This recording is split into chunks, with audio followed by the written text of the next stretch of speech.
7th class मैंने आपका history का चैप्टर स्टार्ट किया था, that was history regional kingdom 7th to 12th century, जिसमें मैंने आपको बताया था conflict in early medieval kingdoms. अब मैं आज आपको बता रही हूँ स्ट्रगल ऑफ कन्नौज या फॉर कन्नौज। चलिए, the city of Kannauj was an important and prosperous area. अगर हम कन्नौज की बात करें तो मिडाइवल पीरियड में बात करें तो उस समय कन्नौज की महत्ता बहुत ज़्यादा थी। वो एक ऐसी जगह थी जो बहुत प्रॉस्पेरस थी, मतलब वहाँ पे आप देख सकते हैं रिसोर्सेज अच्छे थे, धनवान थे लोग, तो बहुत अच्छी एरिया थी वो। Its location was such that whichever kingdom controlled Kannauj could rule over the fertile region of the Ganga Valley. मतलब जो कोई भी राजा उस किंगडम पर राज करता था, कन्नौज पर राज करता था, तो उसके हिस्से में एक बहुत बड़ा फर्टाइल रीजन, मतलब एक उपजाऊ, गंगा के जो किनारे की जो उपजाऊ भूमि थी वो आती थी हिस्से में। और उससे आप देखेंगे उपजाऊ भूमि पर खेती बाड़ी बहुत अच्छी होती थी, तो राजा के पास टैक्स वगैरह अच्छी मात्रा में, राजा बहुत अमीर हो जाता था। Now important trade route through which trading goods were transported to the port of the Gujarat and Malwa also passed via Kannauj. अब एक तो वहाँ पर फर्टाइल रीजन था, क्षेत्र था वो फर्टाइल। कन्नौज के पास एक और चीज़ थी, वो ये थी कि जो उसके रास्ते थे वो सारे के सारे व्यापारिक रास्ते थे। ठीक है, तो मान लीजिए सामानों का ट्रेडिंग करना है, व्यापार करना है, तो उनको कन्नौज से होकर गुजरना पड़ता था। और साथ ही साथ यहीं से सामान जो है वो गुजरात और मालवा के जो पोर्ट्स थे, बंदरगाह थे, वहाँ तक जाता था। तो वो सारे रास्ते कन्नौज से होकर गुजरते थे। Therefore the rulers of Gurjara Pratihara, Rashtrakuta and Pala dynasties wanted to capture Kannauj. और इसीलिए कन्नौज को प्राप्त करने के लिए, कन्नौज को अपने कब्जे में करने के लिए उस समय की जो चार सबसे आप कह सकते हैं इंपॉर्टेंट शक्तियाँ जो थी वो आपस में लड़ रही थी। कौन कौन से थे? एक तो गुर्जर प्रतिहार थे, ठीक है, गुर्जर प्रतिहार के अलावा राष्ट्रकूट थे, पाल डायनेस्टी, सॉरी तीन ही है ये, सॉरी मैंने अलग अलग इनको बता दिया। तो गुर्जर प्रतिहार, राष्ट्रकूट और पाल, ये तीन जो सल्तनत थी, तीन डायनेस्टीज थी, वंश थे, वो आपस में लड़ रहे थे।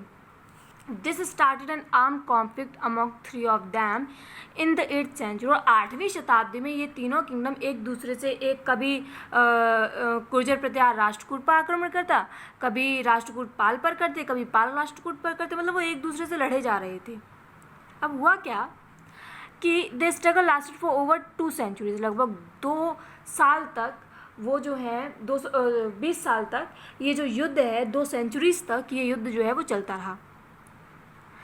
And came to an end in the 10th century, और 10वीं सेंचुरी में ये जो है समाप्त हुआ। In spite of such a long fight between kingdom, none could control Kannauj for long. अब होता क्या था, मान लीजिए तीनों में लड़ाई हुई, पहले गुर्जर प्रतिहार जीत गए तो उन्होंने कन्नौज पर अधिकार कर लिया, कुछ दिन वो कर पाए, तब तक राष्ट्रकूट जीत गए, राष्ट्रकूटों ने अधिकार कर लिया, राष्ट्रकूट कर पाए कुछ दिन, तब तक पाल आक्रमण कर देते थे, पालों ने जीत लिया तो पालों ने, तो मतलब हर एक ने थोड़े थोड़े दिनों तक वहाँ पर राज कर पाया, ज़्यादा दिन कोई नहीं वहाँ पे रुका। ठीक है, However, all three powers weakened in long run। अब हुआ क्या कि ये आपस में ही इतना लड़ते रहे कि इनके पास जो रिसोर्सेज थी, जो ताकतें थी, वो कमज़ोर पड़ गई थी।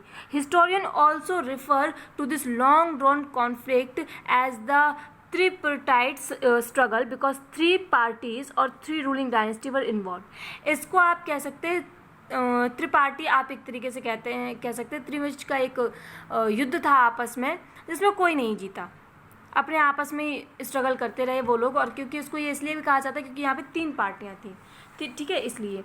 कॉन्फ्लिक्ट फॉर एक्सपेंडिंग टेरिटरीज, अब एक कॉन्फ्लिक्ट तो कन्नौज के लिए हुआ, अब दूसरा कॉन्फ्लिक्ट इनका ऐसा हुआ कि सभी राज्यों को अपनी सीमाएं आगे बढ़ानी है। मतलब मान लीजिए उसका इतने में राज्य चलता है तो उसको इससे खुशी नहीं, इतने में उसका राज्य चल रहा है, उसको इस चीज़ से खुशी नहीं है, उसको अपना जो एरिया है वो एक्सपेंड करना है, उसको अपना जो एरिया है वो बढ़ाना है।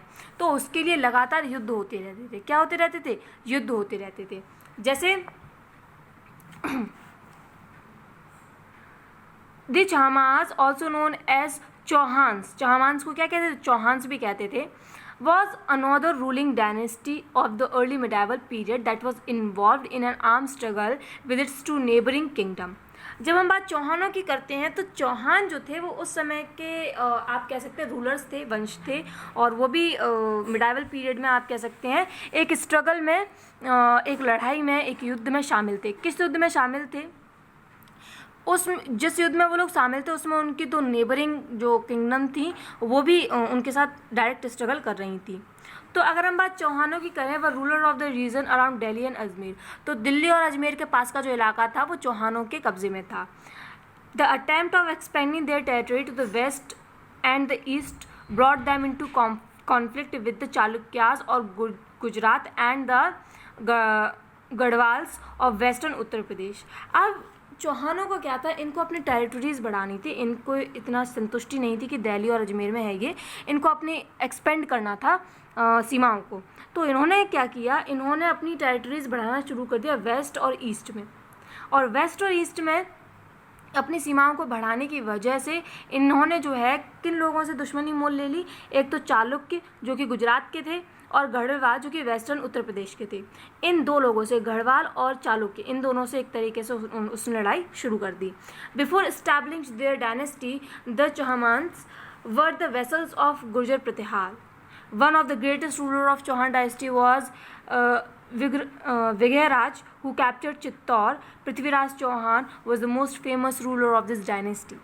आप कह सकते हैं कि अपने इस वंश को स्थापित करने से पहले जो चौहान थे वो गुर्जर प्रतिहार की एक, आप कह सकते हैं, अंदर में आते थे। लेकिन हम इस डायनेस्टी के अगर चौहान डायनेस्टी के अगर महान रूलर्स की बात करें तो सबसे पहले आपके आते हैं विगराज। तो विगराज में क्या है कि उन्होंने जो है चित्तौर को अपने कब्जे में किया, और पृथ्वीराज चौहान जो कि इस डायनेस्टी के, इस वंश के सबसे फेमस रूलर थे। Conflict for wealth of temples. अब मंदिरों की जो वेल्थ है, मंदिरों का जो धन है, उसके लिए भी लड़ाई होने लगी। The Indian subcontinent was one of the richest region of the world during the medieval period. देखिए, अगर हम मिडाइवल पीरियड की बात करें, मध्य भारत की बात करें, तो हिंदुस्तान सोने की चिड़िया था। पूरी दुनिया में सबसे अमीर कंट्री जो थी वो भारत ही थी। The ruler of this region built large temple to showcase their power and wealth. तो जो रूलर्स उस टाइम पे हुए, उन्होंने बहुत बड़े बड़े मंदिर बनवाए, भव्यशाली मंदिर बनवाए अपने पावर और वेल्थ को दिखाने के लिए। जितना बड़ा मंदिर, जितना आलीशान मंदिर, उससे ये पता चल जाता था कि हाँ, राजा भी उतना ही बड़ा है, उतना ही पावरफुल है। ठीक है, तो मंदिर बनवाना एक तरीके से उनकी शान शौकत को बढ़ाता था। Therefore the rich temples of kingdom are often targeted during attack by other rulers. तो होता क्या था कि मान लीजिए राजा ने बहुत बड़े बड़े मंदिर बनवा दिया, अब उसके राज्य पर किसी ने आक्रमण किया तो सबसे पहला टारगेट वो मंदिर ही होते थे, क्योंकि वो मंदिरों में सोने की मूर्तियाँ होंगी, सोने के जवाहरात होंगे, कुछ ना कुछ उसमें कीमती ज़रूर रखा होगा। Sultan Mahmud is well known for a series of attack on the richest temple of India, rich temples of India. जो सुल्तान महमूद है, महमूद को आप सभी महमूद गजनवी जिसे हम कहते हैं, उसको इसी के लिए जाना गया। उसने जो अटैक्स किए, जो युद्ध किए इंडिया के रिचेस्ट टेम्पल्स पर, उसी के लिए उसको जाना गया। He was the Turkish ruler of Ghazi. वो गाजी का एक, आप कह सकते सिपह सालार था, उसी का एक सबॉर्डिनेट था। और जो आज का जो एक minute, he was the Turkish ruler of Ghazi. अच्छा, ओके, सॉरी, ये गाजी का यहाँ पे नहीं दिया है, गजनी का दिया है, जो कि अफ़गानिस्तान, जो आज प्रेजेंट में अफ़गानिस्तान है, वहाँ का ये रूलर था। मैंने शायद इसको गलत समझ लिया। जो अफ़गानिस्तान है प्रेजेंट में, वहाँ का ये तुर्किश रूलर था। जो महमूद गजनवी जो था वो तुर्किश रूलर था, and rule over 997 CE to 1030 तक। उसने लगभग 1030 से 997 तक अपना राज्य किया। He wanted to expand his empire and build Ghazni into a magnificent city। वो अपना एम्पायर बढ़ाना चाहता था, सीधी बात ये थी। उसका क्या था कि हमें अपना एम्पायर बढ़ाना है, और उसको बढ़ाने के लिए उसको जो उसका एम्पायर है उसको बहुत मैग्निफिशेंट सिटी, मतलब है सबसे अलग और सबसे धनवान सिटी बनाना चाहता था। फॉर दिस, और ये करने के लिए, he needed a lot of wealth and resources which Mahmud plan to obtain from looting the great rich stored in the Indian temple and cities.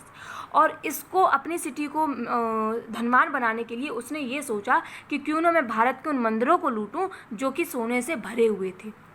ठीक है, और इसीलिए उसने अलग एक एक करके मंदिरों को लूटना शुरू कर दिया था। ठीक है, तो इसी वजह से उसने आक्रमण किए। आज मैंने आपको यहाँ तक बताया है, बाकी की मैं आपको बाद में बताऊँगी। आई होप आपको समझ में आया हो।